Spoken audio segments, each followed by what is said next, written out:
need to lower their prices in order to compete with public schools. Okay, so you think that if we made public schools tuition free, then private schools would be forced to lower their prices. Otherwise, you think their enrollments would go way down. Is that what Yeah. you're saying? And Okay. and I actually I'm pretty sure private schools hand out more financial aid than public schools, because for me, going to a private school would have been cheaper than a public school when I was applying for undergrad. Yeah, so I guess it's all about what do you mean by financial aid? I think there's no secret that universities, some of them like to keep their tuitions high. They like to keep their tuition high in some kind of status, you know, to say, well, we're the most expensive school in all of Virginia. I think that goes to Washington and Lee right now.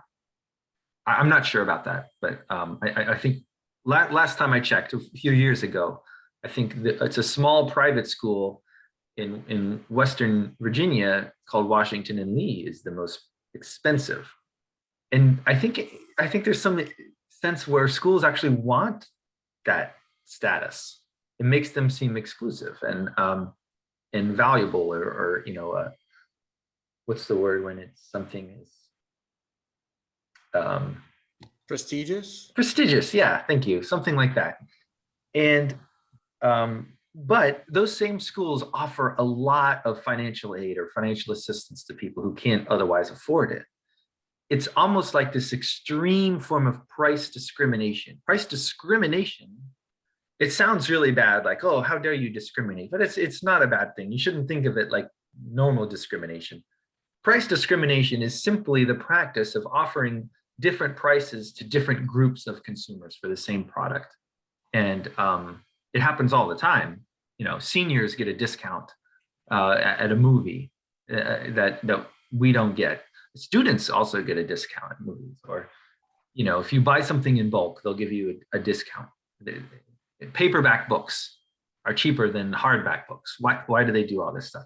It's just a way to separate out markets into what kind of demand and what kind of ability to pay does each market separately have. So colleges and universities do this, and I'm bringing it up to address what I think Joseph was saying, and even Nick said something in the chat, that private schools give a lot of financial aid, and it's the reason they do it is because their tuition is so high. They keep their tuition so high because it's a status thing. They want their tuition to be high, and so maybe I don't agree with a little bit of what Joseph was saying, is that they would somehow be less competitive.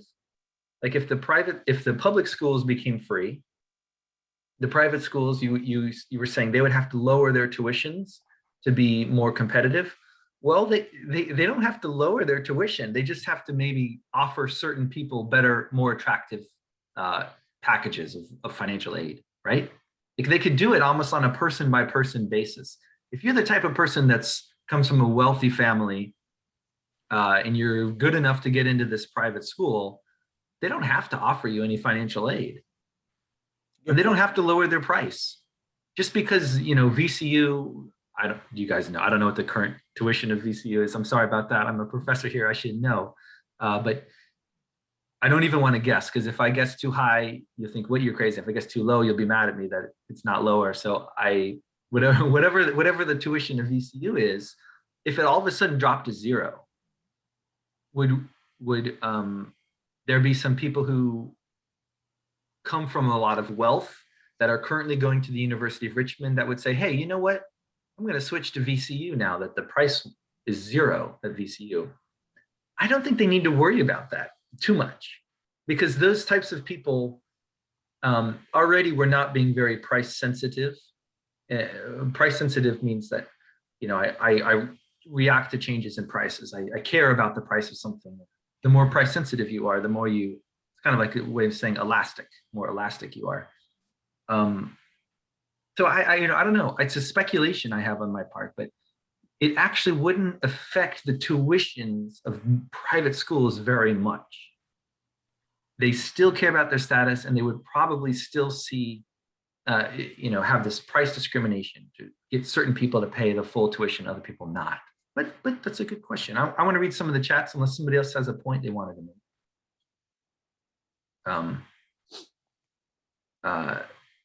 When Nick said private schools still receive substantial federal and state funding, some do, but some don't actually. I think don't private schools, it's usually indirect. Like there's people who get scholarships from the government, which are then used at private schools, but private schools don't get a lot of direct funding. Like here's a bunch of money to do whatever you want with. With VCU kind of does. VCU gets money from the state legislature, and there are some restrictions on how it can use it, but not too many. But yeah, go ahead. Does the subsidization of student loans for people to go to private universities essentially count as a wealth transfer? You could think of it that way, yeah. Even though the loans are subsidized, but they're not paid for. The person still has to pay back the loans, at least now. As of now, yeah. As of now, if we have President Bernie Sanders, maybe. I don't think Bernie has another a presidential run in him. It's just he's gotten to be too old, even though he's pretty much the same age as Joe Biden. Yeah, I didn't write about it, but maybe it would be good for private schools. This is what Mackenzie said, because all the people who oppose free college would start going to private schools. Interesting. So if you, let's say you're the type, yeah, I don't, so some of these issues I want to wait till after our debaters have had a chance to debate.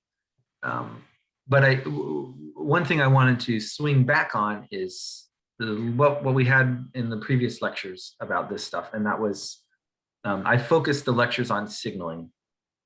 And I did that on purpose because there's so much about education that I can't really tell you about. I'm not an expert, but I can tell you about this thing, signaling. And we in fact did an exercise. Some of you may have missed it last class, but it was a pretty cool exercise where Mihak and Hala played the role of businesses who were trying to hire people. And they hired people because people had a certain level of productivity, and as long as they paid them a wage that was lower than their productivity, they made money on that person. That was their goal, to make as much money as they can. They wanted to hire the most productive people they could and pay them the lowest wage possible. That was their mission. But the problem was people's productivity was private. They didn't know their productivity. The only thing they knew was what type of education each worker got. And I set it up, I stacked the deck so that people who were higher productivity had a lower cost of going to college. At each level, the people with more productivity had a lower cost of attending those colleges. And therefore, there was a potential for signaling. I didn't force any sort of signaling. Everyone could have said, I'm not going to get any education. Everyone just goes to high school and stops at high school. You had that choice. You could have done that. But actually, people didn't do that. They chose to go to college, which was costly. And in my experiment, it didn't make you any more productive. Whether or not you went to college or just stopped at high school didn't increase your productivity. That's not why you go to college in this model. The reason is to signal to someone like Mihak or Hala that, hey, I'm probably a good worker because I got a master's degree, and only the people who are highly productive are going to bother getting a master's degree. So you should give me a high wage because I'm probably one of the high productivity people. So that was the point of the experiment. I want to share with you the results again. I shared it with you at the end of last, where is it? Sorry, I can't find my own slides. Oh, I know, because it's on Google. Here we go. Let's look at what I did last class. It was on Thursday. Here we go. So hopefully you can see here a bar chart that gives the wages, the average wages of all the people who participated in this game as a function of what sort of education you got. There was actually 5 different levels of education that were possible. The highest level was a PhD. Nobody got a PhD. I got a PhD, but none of you guys got PhDs. I guess you thought I was worthless. Academia is weird because you definitely need a PhD to be a professor. It's not like, well, it's a signal of quality, but you don't need it. Actually, in academia, you do need it. But in other fields, you don't. If you want to work at a bank, if you want to work at a business, they're going to just look at you and say, what kind of a worker are you likely to be? Should I hire you and maybe take a chance on you and see if you'll be a good member of our team?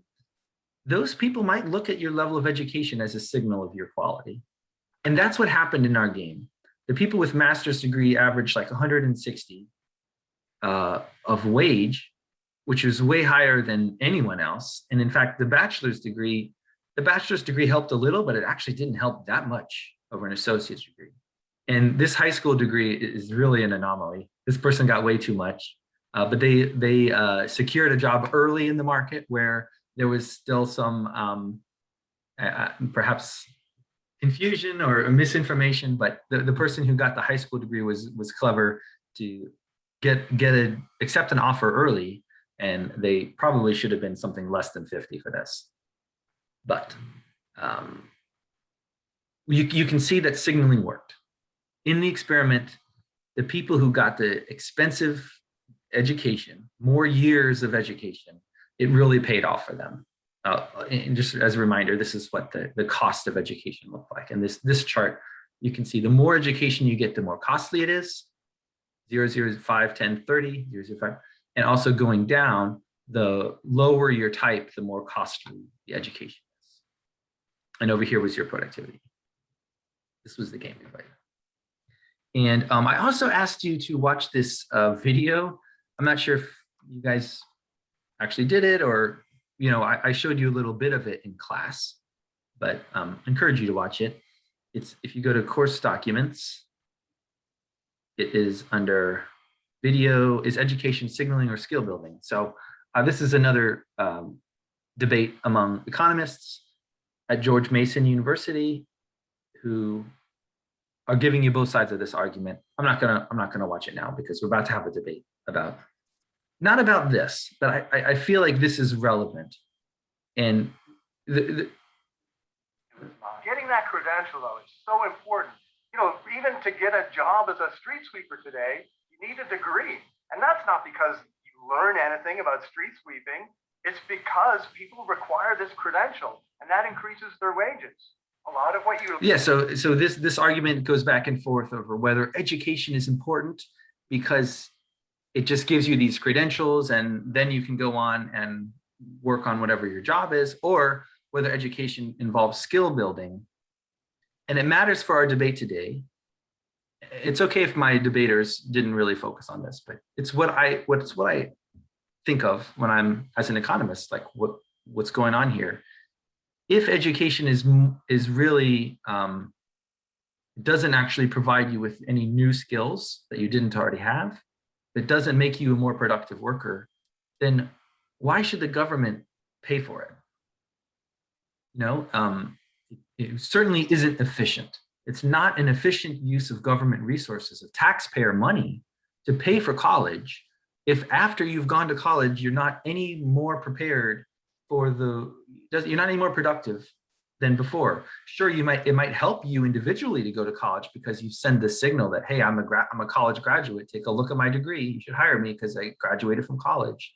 It helps you individually to go to college, but as an economy, it doesn't. That's if you believe that one. However, if you believe that human capital is important, and there are certain skills you learn in college that will make you a better worker, it'll make our whole economy better, right? Then I think it actually does make sense for the government. Just like the government pays for you to go to high school. Government pays for you to go to high school because we want the citizens of this country to have an education. We want them to have at least a high school education. It will make our country better if everyone has at least a certain level of, let's say, reading, writing, and math skills, and makes more people employable at all of the jobs that are out there. Okay, I feel like I'm saying too much and I should hand it over to the debaters. I was really just kind of recapping what we did in previous classes. But unless you guys have any other, let me stop sharing. No, let's have the debaters go. The person who's for education, I think, is Jack. Is that correct? No, sir, I'm against. No, Oh, you're against. I apologize. That means it's Lauren. Lauren. Sorry. Where are you, Lauren? Aren't you? Here you are. I'm going to make you a co-host. Oh, somehow it just changed. Okay, Lauren. Lauren is a co-host. Jack, you will also be made a co-host. Do you have slides, Lauren? Yes. You do. Okay. So you will be the first one to go, if that's okay, since you are for the issue. Okay. Oh, by the way, maybe we want to. I do want to poll. Oh, what happens if I do a poll? That might actually be faster. Is it faster than just you chatting to me? No, it's too hard. Maybe later. Who is for or against the issue? The issue is free college education, public schools. Why don't you send me a chat?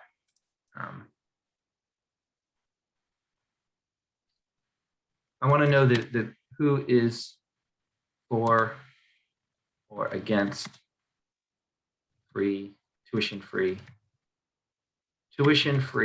public colleges. Philip's against. Okay, that's 1, 2, 3, 4, 4 to 1, 4 to 2, 4 to 3, 4 to 4, 4 to 5, 4 to 6, 5 to 6, 5 to 7, 5 to 8, 6 to 8. I think it's 6 fours and 8 against. 7 fours and 8 against. This is like really split. This is one of the closest ones I've seen in a long time. Okay, good. So Lauren and Jack, you guys have a mixed audience on this issue. People are not really sure how they feel about it, or at least half of them. Oh, Lauren, you're upside down. I have a question. Yeah, I'm not. Go ahead, Joseph. Does free college mean free, or does it also mean highly reduced? Well, the issue I wanted you to discuss is completely free, tuition free. So you can still have, room and board you have to pay for. Okay. And books, you have to pay for your own books. That kind of stuff we want people to pay for because we want to give them the financial incentives to lower the cost of books. If you can find a used book instead of a new one, you should have that incentive to do that. But like, Go if ahead. it was like $450 a credit hour and it's reduced to $50 a credit hour, would that be? Well, so I'm gonna think about what someone like Bernie Sanders would say, and he says it should just go all the way to 0. I Okay. think.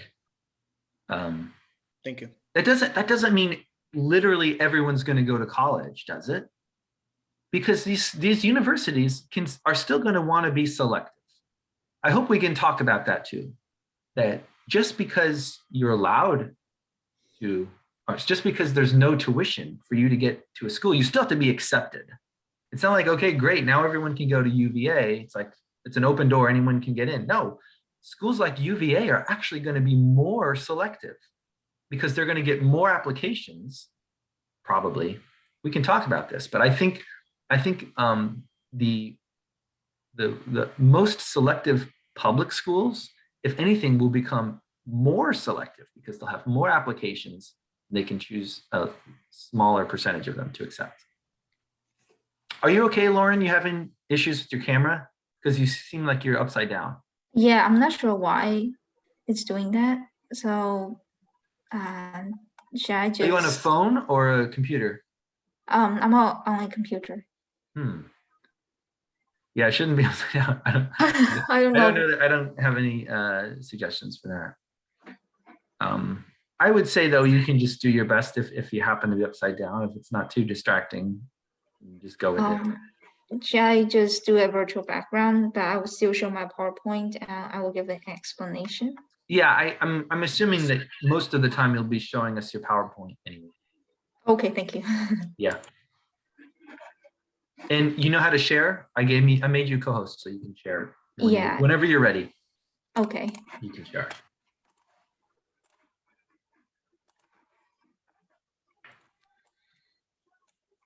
Free Public University.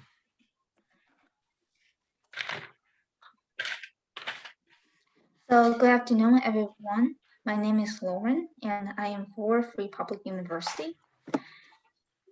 There are 3 reasons why I think we should provide free public university.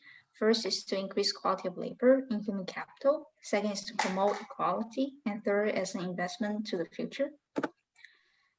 First, increase quality of labor and human capital. A century ago, US is a world leader in expansion of secondary and tertiary education, and it has helped US productivity growth for decades. However, recent studies have shown that human capital accumulation in US has slowed. And one reason why I think free public education is important is that investment in higher education can fuel human capital formation. And human capital is important input for agri production process, which is related to our GDP. According to the OECD analytical database, it is estimated that 1 year of additional year of education rise a long-term steady level of output per capita by about 6%. And there's a strong correlation between the income distribution in a society and per capita income. As we progress more into the future, new technology and new business models will be likely to develop, and the employers will be looking for higher skilled labor, and automation will slowly replace the lower skilled jobs. As a matter of fact, 95% of jobs now require some sort of college degree, while 35% don't require college degree.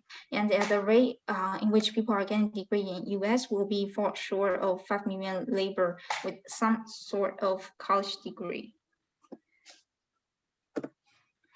So in summary, the future of US living standard is dependent on the evolution of knowledge economic and transformation in worker skill in order to implement and operate new technology in business. The knowledge and skill of workers available in labor supply is a key determinant for both business and economic growth. Here I want to show a line graph of employment participation rate by gender, age, and education. And as you can see, the dotted line here is a master's degree or higher, and at the bottom here is a dashed line of high school degree holders. And we can see that the level of education and employment participation rate is positively correlated. And it's very self-explanatory because the higher level of education you have, the less likely you will be unemployed and more you will be earning. The second reason why I think free public university is important is that it promotes equality. So, as you might have read in the article of Intergeneration Mobility by Corvette, the author suggests the American dream is fading because success is becoming more likely a function of parents' wealth and declining quality of opportunity. The financially advantaged family have more resources to invest in education of their children, while students from financially disadvantaged family might face constraints like credit constraints that compete the attainment of higher education. About 54% of college attendees taking on debt to pay for their education, and about 40% of students drop out of school in fear of rising debt. And the average student loan per borrower is $37,587. So here I show a Great Gatsby curve, which shows income equality on x-axis, and on the y-axis, it shows generation no earning elasticity. And we can see that US is actually appearing at the very top. And the reason why country like US is appearing on top is because people in US have a higher rate of returning to college education. And an interesting fact that I found about the countries that were at the lower bottom of this curve, such as Sweden, Germany, Finland, Norway, and Denmark, is that all these countries at the bottom sort offer some kind of free college tuition for its citizens. So in my opinion, free public university is a Pareto improvement where nobody will be worse off because they can choose whether or not they want to attain higher education. And the purpose of government intervention is try to reduce the constraint that might impede the attainment of higher education and increase the availability of financial resources to individuals who need them. Lastly, I want to talk about investment into the future. I think one of the main concern about providing free public university is the cost, but actually, according to what I found, it's not that expensive. The estimate cost to provide free public university is about 79 billion per year, but we're already spending taxpayer money now. According to the CBO, in 2017, government has already financed roughly 100 billion in student loan, provide about 30 billion in grants and 30 billion in tax preferences. So the next slide, I'm going to show you some benefits if we provide free public university and how the bachelor degree holder might contribute back to society and the government. Over a lifetime, bachelor degree holder contributed 381,000 more in taxes than they receive in benefit versus high school graduate who contribute 26,000 net gain. If the state and local government contribute 28,000 per full-time bachelor degree seeking student in 4 years, in return, the state and local investment results in 355,000 reduced government spending and increased tax revenue for all levels of government. And an individual with bachelor degree contributed 278,000 on average to the economy through their life. And the same individual contributed 44,000 more in local and state taxes. And the bachelor degree holder are also more likely to vote, 2 times more likely to volunteer, and the charitable contribution by bachelor degree holder are 3.5 times higher. So in conclusion, I think providing free public university is beneficial to both parties. It's not only government who pays the cost, but people who attain higher education will also contribute back to the society. Thank you very much. Yeah, thank you very much, Lauren. That was good. I appreciated it. I like how you used a lot of stuff from my class. Thank you. Yeah. Anyone have any questions that are more like clarifying questions before we go on? I think it was a good thing to sort of go through all of that, and we should give Jack a chance to give his side of the presentation whenever he's ready. I'm ready. You ready, Jack? Yes, you sir. should be. Your co-host. You should be able to share. Do you have slides to share? Yes, sir. Oh, yeah. Okay. You know how to do it? He does. Does that work? Yeah, I can see it. Okay. Okay. So for my presentation, I'm going to go over why I am against free college. So to start off, So to start off, I focused more on President Biden's current proposed plan, as you can find on his presidential website. And the reason why I went with this is because this seems to be the most likely plan that would be proposed if they move forward with the free college plan. So these are just some of the highlights that cover the things that he wants. He wants to make 2-year community college tuition free. That's actually one thing that his wife, Jill Biden, has been pushing for quite some time. And as a matter of fact, some states already implement that. Like California has some cities that do that. He also wants to make all public colleges, universities tuition free for all students whose parents make 125,000 or less combined. But I will like you to point out the word tuition free does not mean college is free, just tuition. And then his plan proposed that the government would cover 75% of the cost for this, with the state government paying for the remaining 25%. He had also promised to cancel $10,000 in student loans per borrower. Right now in that plan, it is not for sure if he would implement that, but other Democrats have actually proposed for it to be much higher, to $30,000 to $50,000 forgiveness per borrower. So getting into the issues of transferring debt from students to taxpayers, while Biden's plan does tend to show that tuition rates would go down, it does nothing to force colleges to change their wasteful cost structures. And basically what I mean by that is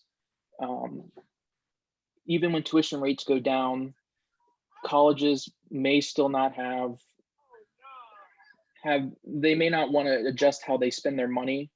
So for projects like sports teams, student amenities, groundskeeping, and campus expansion, they would most likely have to cut back on that type of spending in order to facilitate getting less in yearly tuition. Another issue with this plan, obviously, is that it would have to be paid through taxes. Now, from the research I gathered, most people are saying that taxes were increased through property tax, and this would be affected across all income brackets. So yes, they do plan on making the rich pay for a majority of it, but working class and middle class citizens would still see a decent increase in their property tax. And then some people also the taxes to help cover these costs. Another issue is the cost versus benefits will depend on what tax bracket you fall under, and I'll get more into that in the next slide. And then one thing that I added that I saw Lauren had is that paying for tuition would cost taxpayers $79 billion per year. But actually under Biden's plan, this would cost much more. $79 billion would only cover tuition and none of the other costs that would be a part of his education plan. So on here, on this graph, let's see, you see the distribution of estimated free benefits by family income. And so I labeled some of the things that would not be covered under Biden's tuition plan: room and boards, books, meal plans, groceries, transportation, and optional off-campus housing, which are all costs that incoming students would have to face when going to college. The figures next to these costs are the national average of 2017 for all public four-year universities. So the average cost for room and board in the United States as of 2017 was $10,440 per year, books $1,240, meal plans $4,500. Although I did realize as the more popular universities in each state, those meal plans tend to almost double in yearly cost. Groceries is another major cost that students would have to take into account, especially if they decide they want to move off campus. Transportation covers the cost of students who end up having vehicles on campus. That includes car maintenance, gas, transportation in cities, bus fare, airplane fare, if they have to go home, and then optional off-campus housing, which most students do look into at some point in their college career. And I found that in some states, it was actually cheaper to live off campus than to pay for on-campus housing, and then vice versa in other states. And then I also just wanted to add in here, because I saw a lot of people were talking about that this was just one of multiple progressive plans that are being proposed to the US right now. So the plan for universal health care by Bernie Sanders was estimated to cost $24.7 trillion. And that's according to economist Kenneth Thrope. And then Andrew Yang's universal income plan would estimate $2.8 trillion per year, giving $1,000 a month to 263 million eligible Americans. I'm not a chef. My mom and I'm sorry, I hear someone's TV going. I got her. I think I muted her. Thank you.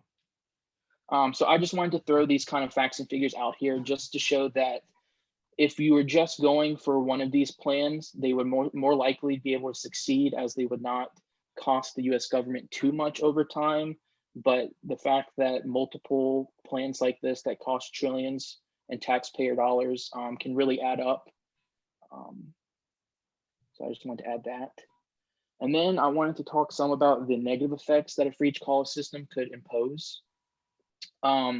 So I read a couple studies that showed that when students were given the option of not having to pay for college, their drive to succeed lowered when they knew that they were not responsible for the cost of that class.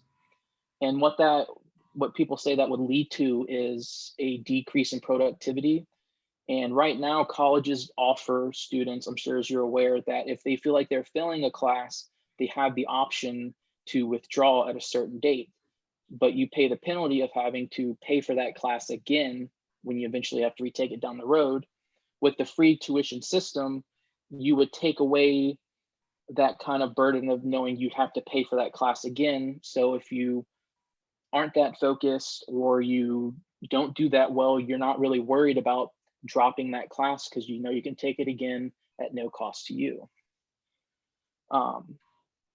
And then another thing that I read, that if this plan would be implemented and it was successful enough, colleges might have to increase deferrals and wait lists for students to attend certain universities, just because more people would have access to this system, and colleges can still only allow a certain amount of people in per year.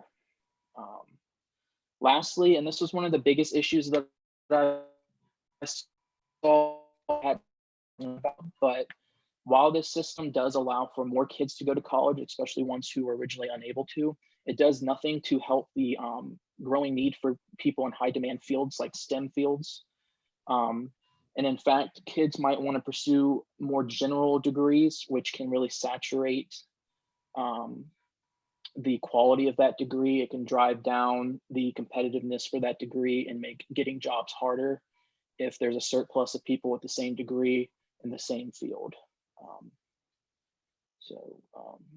Those are the main reasons that I found. And mostly for my conclusion, I just really wanted to point out that while this system does promote a good guide for kids to go to college who originally weren't able to, there are still a number of costs that would still have to be thought about when going. You would still have to pay for your room and board, your books, and all that stuff, which you can take loans for. You can still take loans, but it doesn't make it any easier to pay for college in some sense. And also, where was it?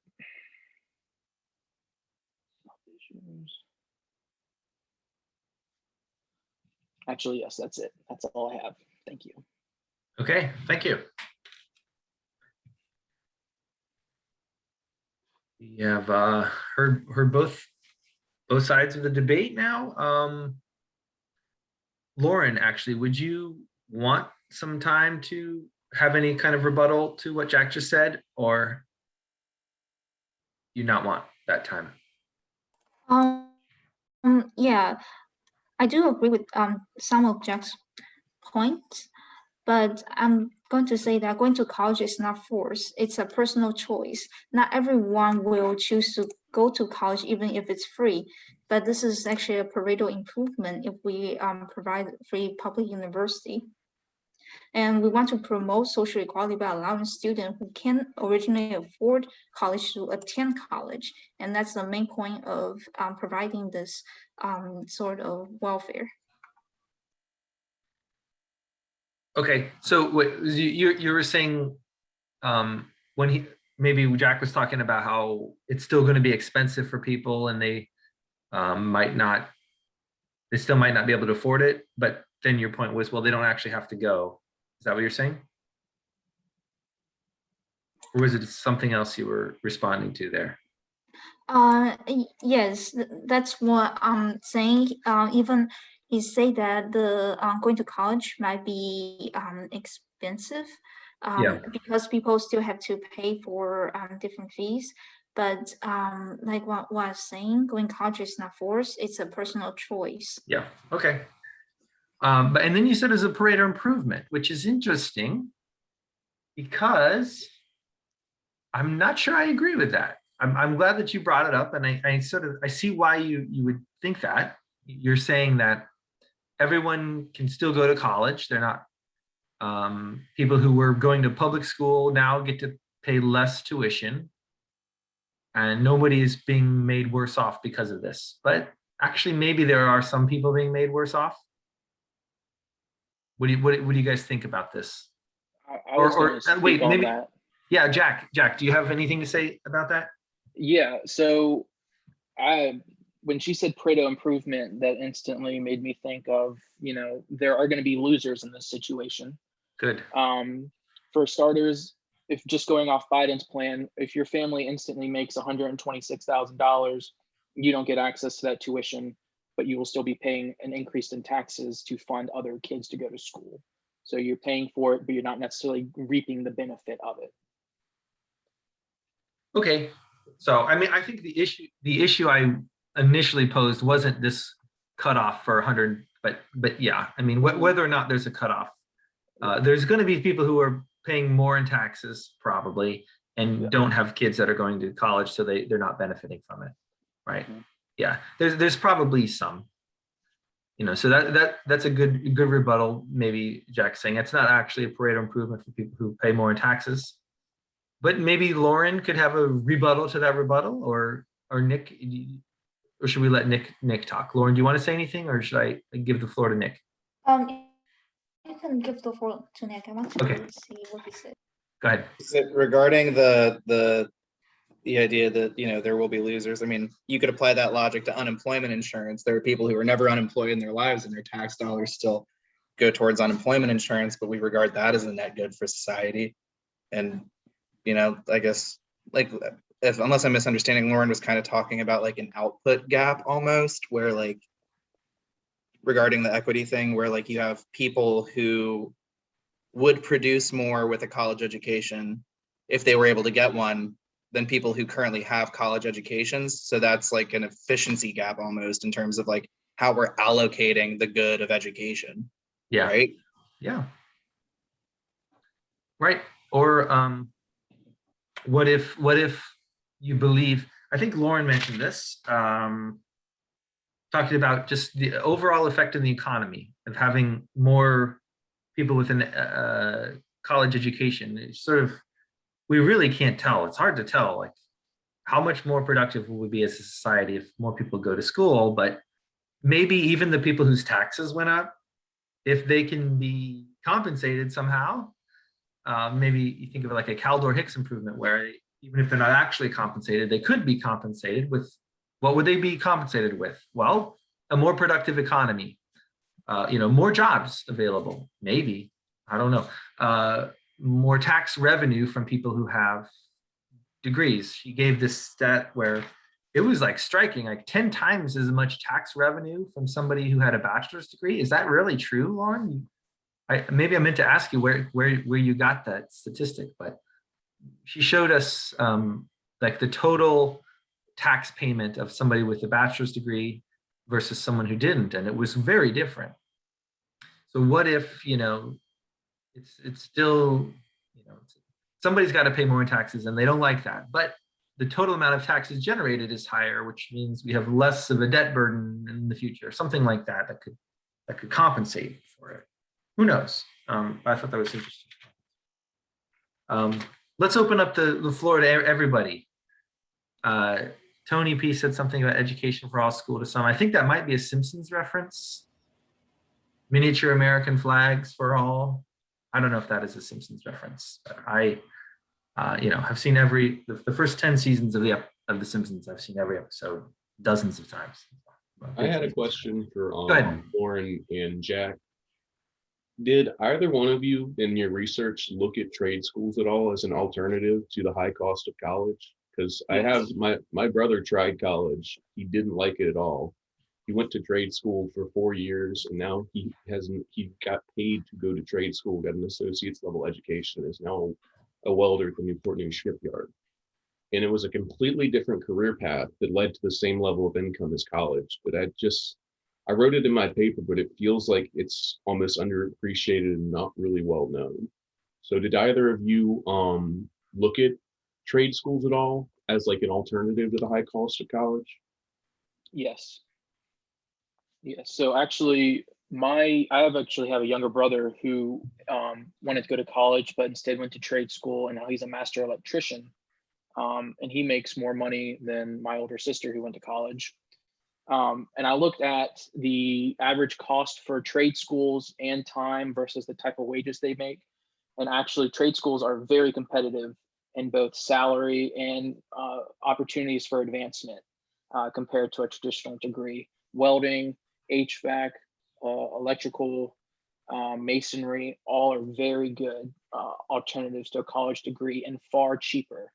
And I noticed that a lot of companies will hire apprentices and then pay for them to go to that school with a promise of working them for a certain amount of time. So those programs are an excellent alternative to a college degree. Yeah, I wonder if those could be free as well under this plan. Because we talked about community colleges being tuition free, but I wanted to say that you get paid to go there. Like it's not just free, but you get paid to attend. Yeah. Like Yeah, they pay okay. for your So- classes and you learn the trade as well. So the government doesn't need to get involved because they're already financed. Yeah, It's a very okay. good system. So maybe Philip, is your point that if we made public school tuition free, there would be some people who otherwise would go to a trade school, would change their mind and go to a 4-year public university, and that would be bad. That actually we want those people to go to trade schools because they can be productive in these other industries, maybe those industries where they still have a high demand for workers. And that was the question on my mind, because my brother who went to trade school, now a welder, his overtime hours he's allowed to have are virtually unlimited just because they do not have enough workers in like welders at the Newport News shipyard. Like there's just not enough people are going to trade schools apparently when I talk to him, because they just don't have enough people to do all the work. yeah, So it feels like trade schools never get talked about. That's why I wanted to ask if they'd done it in their research, because it is a real like solid alternative to college if you're not going for like an educational field or like a higher form of study field. And that's why I wanted to ask the question.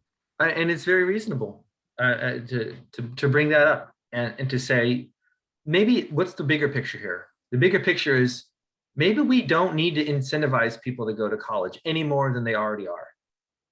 I think maybe that's what you're saying, Philip. If the government gets involved by lowering tuition to zero for people who make under 125,000, their parents make under 125,000, that's going to incentivize more people to go to college. And we already have plenty of people going to the standard 4-year universities. If anything, there should be more people going to trade schools than they're not. Is that what you're saying? And that would be a reason not to have the low free tuition. Yeah, that was the point I was mostly trying to make. And I think I put that in my paper too. Yep, that's a good point. Interesting. Anybody want to counter or say something else? Go ahead, Nick, if you want. I mean, if we're talking about making colleges tuition free, that's just reducing the cost. So like, yeah, the demand for being a college student or demand for going to college is going to increase. But if you're entirely relying on government funding for the supply, then I mean, I don't see how that would necessarily create an explosion in the number of college degrees if the funding levels are kind of fixed by state and federal governments. It would just make them more selective. It wouldn't necessarily lead to an explosion in college degrees beyond what we already have. What do you guys think about that? Nick is saying that just because tuition is free doesn't mean there'll be more college graduates. What do you think? I agree. This is really a question about how the university administrators will respond, right? Because think about it. If the government is paying for the tuition, I did want to say this. I had my little notes here. One of the things I was going to ask Jack about was he made a comment that colleges would get less money under this, that they would have to cut back on things like student services, or he said groundskeeping, and that they would have to sort of decide what to do. But why would colleges get less money after this? Remember, what we're saying here is that the government will pay for tuition. What if schools actually get more money because of this? How could they get more money? By accepting more people into their college, couldn't they? They're going to get, instead of getting tuition paid by individuals, the tuition will be paid by the government. But what if this incentive is to say, okay, now let's increase our enrollment so that we get more money from the government? Maybe that is something we don't want. But Nick and Joseph were saying, actually, that's not going to happen. People, let's take VCU. We all know VCU. We know how selective VCU is. You know, it's in the middle in terms of how selective of a college. How many people that apply are accepted, and you know, I don't think it's going to change. It might actually become more selective, I would think, if it got more applications. I mean, why not? It all depends on how the administrators respond to these new incentives. If somehow they're greedy and saying, well, we can get even more government funding if we accept more people, and they start to game the system, I think that might be good for them in the short run, but it'd be bad for them in the long run. If they become like, you know, what are schools like James Madison or William and Mary, and what are the other, you know, similar schools in Virginia, if they become more selective and therefore their reputation gets better and VCU gets less selective, and, you know, that would be bad for VCU over time. So I question maybe the assumption that Jack was, maybe I didn't understand you quite right, Jack, and I should let you clarify, but it did sound like you were saying, if this new plan came into being, like let's say Biden's plan, where 75% of tuition is paid for by federal government, the other 25% by state, why would that mean colleges get less money? I don't think it would, unless I'm not understanding what actually would happen. Okay, so I can't find where I had that article for, but basically they were talking about how for the tuition to go down, oh man, I could explain it so better if I had my so we have to say, what does it mean for tuition to go down? I think we should clarify what we're talking about here. Tuition is free for the individual. Yes. But it's not that tuition disappears. It's just being paid by the government. Yes. So from the school's perspective, they're not getting any less money unless the government forces them to lower their tuition in terms of, it's like a shadow tuition now. It's not a real tuition because nobody's actually paying it, but there's still funding that they get per student, or maybe it's per credit hour from the government. As long as that doesn't change, you wouldn't expect them to get less money. If anything, they have this opportunity, if they're greedy in the short run, to say, oh, now we can get even more money from the government. And I would argue that's a reason to be cautious. We don't want that to happen for colleges. That was another thing that I read, that colleges not necessarily would, but would have the opportunity to take advantage of that guaranteed government funding and increase the amount of students they had. Yeah. Let's look at some of the chat. Nick said something about the industries with welders. Underwater welders, I've heard, are the most dangerous job. But yeah, they get paid $200,000 a year. They get paid a lot of money. But it's maybe Nick's point here is that it's a choice. We're Americans. We believe that choice is good. We should give people the individual freedom to choose what they want to do with their careers. Maybe it's okay that there are certain jobs like underwater welding that are very tough jobs, and most people wouldn't want to do it or wouldn't be able to do it. But the people who can do it get paid a lot. This is sort of how the market works. When there's a short supply of people and a large demand for them, those salaries go way, way up. That's the free market. That's the invisible hand. maybe that's okay. I think maybe this is kind of what Nick's point is, that we don't need to sort of nudge more and more people to become underwater welders, because the free market will do that by having a higher salary for those types of people. I don't know if that was his point. That's one thing I got. Christina, she said, how to handle people who are already in school if this is implemented, right? That's good. That's a good question. We can't just say, okay, 2021, all tuition is free. What about people who already, I guess people who are maybe, in their sophomore year, they had to pay for their first 2 years, but their junior and senior year, if it's a 4-year school, would be paid for by the government. I'm assuming that's how it would work. And you might say that doesn't seem fair because, if you're a senior, you had to pay for 3 years of school. If you're a freshman, you only had to pay for 0 or 1. I don't know. I don't know how people would respond to those sorts of issues of inequity. Does it affect you to think about I don't know what year you are in school. If you're close to graduating, you may be thinking, well, shoot, I don't want free tuition. I've already gotten all this way. Yeah, I mean, it wasn't really like, I was just thinking about like, because I know I have friends that like got halfway through VCU and then ended up like financial stuff just didn't work out and they had to leave VCU.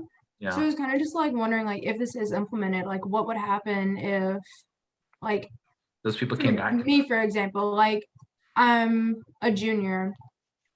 This got implemented over the summer. Like, I don't think you would get that money back.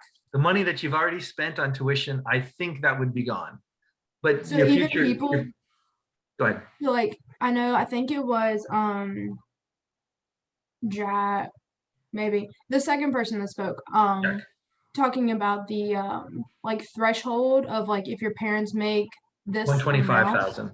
Yeah, and I know that like Biden's plan, there's going to be a forgiveness, but like say that a person that was paying for college was on their own, didn't make enough, like could there potentially be an implementation of like a compensation greater than what they would get like forgiven? Because I know like college is expensive, especially for someone that's like on their own. I haven't looked into it that closely, but I think that as far as I know, the answer is no. They are not going to look back and say, oh, you spent all this money, you were able to afford it, but here's some money back. Rather, they have this loan forgiveness. If you have an official student loan, and then they don't agree necessarily on how much of it should be forgiven, but some part of that student loan would be forgiven. I guess that helps people who in the past went to college, and then the people who are in the future go to college, they'll be helped by having tuition free. It's those people who like struggled and paid for all of their college and have no loans, and now they're graduated. Those are the people who might feel like it was unfair. Like, hey, wait a second, I worked so hard to get myself through college with no loans, and now I get nothing. And I think my answer to you, Christine, is no. Those people don't get anything. They're not likely to get any sort of benefit from this, as far as I know. And then flip side, just because devil's advocate, do you think that implementing this would promote like dropouts and then returning back?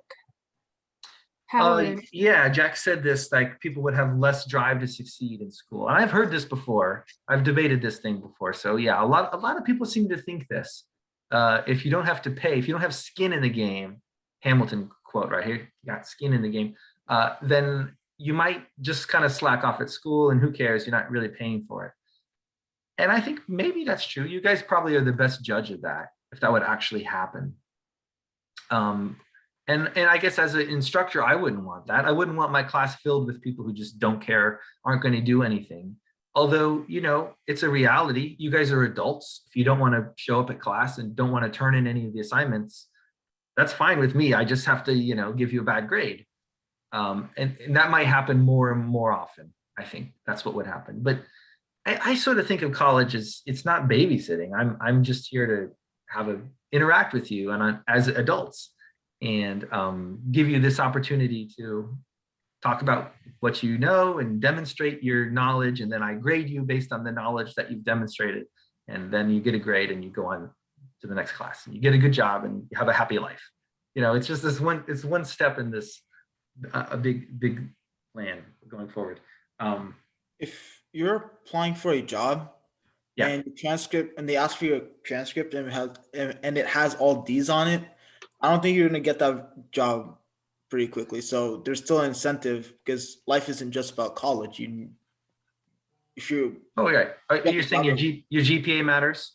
yeah, For like certain jobs, definitely. They're gonna want to see your resume, and your resume is gonna have your degree and your GPA on it, and whatever honors you might have gotten, things like that. And of course, it looks better. The more competitive a job is, the more you need this better college degree to get the job. That's how all of academia it works. I mean, at every level, master's, PhD, law school, there's you get these credentials, and it's almost like a competition to see who can have the best credentials, which some people don't like. And that goes back to signaling, that if this whole thing is just one big signaling game, then why should the government get involved? That's just a waste of resources. And I sort of agree with that to some degree. I actually think we should not incentivize a lot of people to go to college to get a degree if that degree is just a signal that they're some kind of more productive person. Doesn't actually change their productivity, because actually by doing that you're weakening the degree of others. Oh, I wanted to talk about this, unemployment and jobs. It was in both presentations. Not Phil. Jack and Lauren both had this idea about what happens if more people go to college. And I think throughout Lauren's presentation, there was this idea that more people are going to get better jobs. Like somehow people that otherwise were going to get a worse job, those people are going to get better jobs. And it's not like they're replacing somebody else who now is going to get the worst job. It's that they somehow both get better jobs. Whereas, yeah, I don't know if Jack addressed this exactly, but you take somebody who normally isn't going to go to college, you give them a free college education, now they have a degree, and they get a good job because of it. Are they getting a brand new job that wouldn't exist otherwise? Or are they just taking a job away from somebody else who would have had a college degree? What do you guys think about this? Does it create jobs by having more people go to college? What do you think?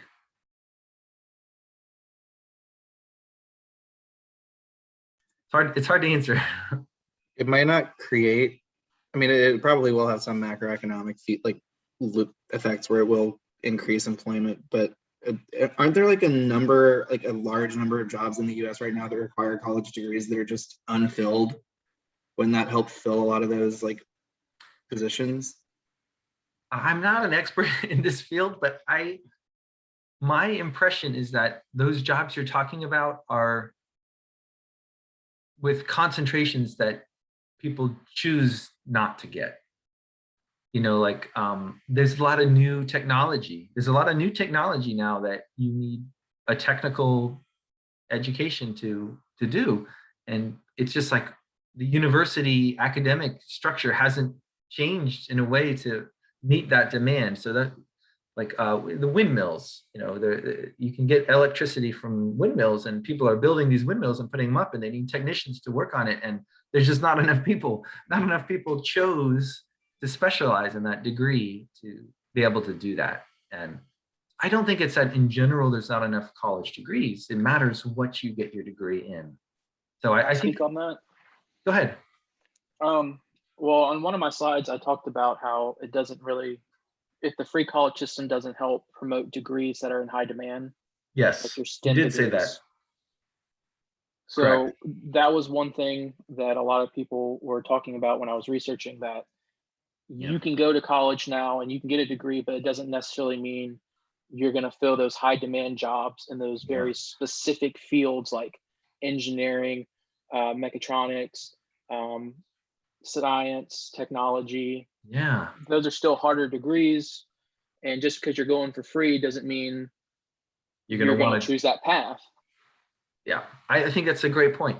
And maybe, Jack, what you're saying is college shouldn't just be tuition free. If you are going to provide some government assistance, maybe you also need to steer people toward the degree that like a STEM field or something where there's a higher demand. Like Be it's like not an just, incentivizer. yes, yes. Like it's not money with no strings attached. There's strings attached. Like Yes. here's a government funded tuition free program, but all of these strings are here in place to nudge you into one of these degrees that will actually help the country. I think maybe is that what you're saying? That would be better than just a no strings Yeah. attached That free would be tuition. better. Yes. Yeah, I think that makes some sense. It makes the program more administratively difficult to like check to see who's doing what. You have to monitor, you have to enforce all of those rules, and that's not going to be fun. It's going to be expensive, perhaps. But yeah, that's a great point. I had this question that I wrote down. If room and board is high, you had this graph about how room and board is expensive. Isn't that more reason to make tuition affordable? It doesn't. If you're saying we shouldn't make tuition free because even with free tuition, college is still expensive. Well, the people on the other side are saying we want to make college more affordable. So you saying that there's extra expenses beyond tuition, that's more reason to cut tuition so that it becomes overall more affordable for people. But you agree? Disagree with that point?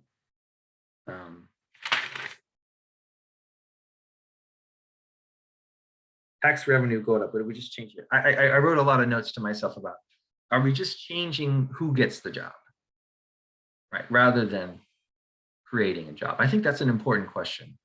If we're gonna say tuition is free for people and it's gonna pay off because they're gonna go out into the workforce and get better jobs, and then our economy will grow. That's only true if this newly educated person gets a job that isn't just a replacement for some other person who also would have had a college degree and would have gotten that job. You see what I'm saying? Otherwise, you're just sort of shaking up the workforce, but not improving it. Can I ask a question based off that? Yeah, go ahead. So if like two people apply for a job out of college and one like could only go to college like because it was free and the other one would have gone regardless, and the person who went because it was free got the job because they like were a better candidate and like were more productive, and then the person who otherwise would have gone to college like just didn't get a job, I guess, isn't that still better for like the company or like just more productive like in general somehow? I think yes, you're correct. I think given your assumptions, McKinsey's argument is that there are certain people who are just fundamentally better at the job, and but by giving this person the opportunity to prove themselves through college, they end up getting the job instead of somebody who's less capable. Is that more efficient? I think the answer is yes. That's a good example that's a good rebuttal to what I've just said about, well, if we have all these people go to college, they'll just be replacing others, and your rebuttal is to say, well, yes, they might be replacing somebody because they're better than that person, because they got a 4.0 GPA and that other guy only got a 3.0. So actually, they're more talented, they have a higher productive capabilities, and therefore they should be getting this job. That's a good point. Yeah. Do you want to call it a day? Does anybody have a different post-debate answer from the fors or the against? Anybody choose to switch their answer? It was like 8-7 for, I think, if I go back and count them. So if some of the fors now are against, that could turn the tide. Or some of the againsts are now for. Did anybody revise their opinion about this topic? It's okay if you didn't. Against. Anna, were you always against? Yes, you were. You're not a flip. No one flipped. Well, I will read your summaries, hopefully, that you submitted, And so at least I will know by reading what everyone said, what they thought. Yeah, let's talk about what else we have to do in this class. Next lecture is Thursday, and we are setting up a debate on the next week, I believe, about immigration. Immigration is our next topic. Oh, not for a while. So wait, no, March 25th. March 25th is next Thursday. We'll have a debate on whether we should have open borders. So let's try to get a quiz in before that, I think there's enough stuff I could ask you. Well, it's just education. I actually think our next quiz should have something about the labor market as well. And so I want to have it. I wonder if I could. Now let's wait till after the next debate even. There's not enough stuff for me to put on a quiz for just the education material. So let's wait and get some more labor market stuff as well before our next quiz. So we have a couple weeks before we'll have another quiz. I mean, you'll have a homework due for the debate, which is next Thursday. So actually nothing for a while between now and then. So yeah, that's it. Thanks you guys for